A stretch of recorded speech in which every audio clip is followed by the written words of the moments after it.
Our electricity just went off. My dad kept calling me, and I was at home with my mother-in-law, who's in her mid 80s and uses a walking stick to walk. And it was one of the most frightening things when I opened my front door. And I looked up, and the smoke had just overtaken the entire. And I was like, "Wow, this might be a real thing." I opened my front door, and there's just cars backed up all the way. I wouldn't even be able to pull my car out. And my husband called me, and he was like, "You need to grab my mom and just start running. I can't come to you because they have Sunset Boulevard all backed up and everything's closed off now." And I was like, "What? She can't run." I had two dogs. I grabbed two of my dogs.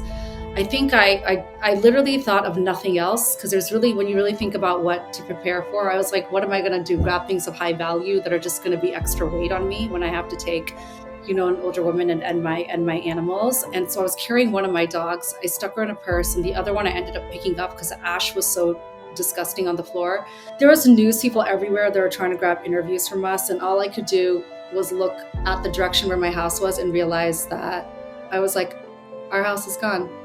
Like, I couldn't believe it. I'm like, why? And I saw planes overhead, fire trucks, and we were running from it. And it felt like a Hollywood scene. I mean, you go to Universal Studios and you take a ride, and it's like a big inferno, but that's just a movie set. But this is real life. I couldn't help but think about this is going to sound crazy, all of the animals that were being impacted, from wild animals to people that left their animals at home, that were completely helpless and locked into their houses, that couldn't open the door and run. And I felt that's what really hurt me the most. Was I'm like, I don't know. I wish I maybe grabbed a few more animals before I headed out, but my hands were full as it was. And I think that's what the sadness was most that overcame me. But I did not for the life of me think that it would burn the entire city down. By the time we got to my parents' house, the smoke had come so close to them. I was like, "Mom, Dad, we have to go."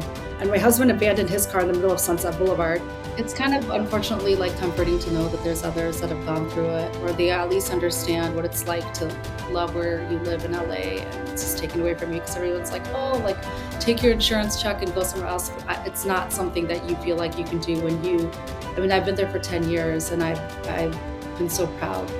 The sense of community is gone, and it's been really like an overwhelming cloud of sadness that comes over me every time I wake up. But again, I'm very fortunate, again, just for life and being able to grab the things that were the most important to me. And obviously the outpouring of love and support from those that have reached out has been really nice as well, and like an easy segue into kind of revisiting the way that I should approach every single day.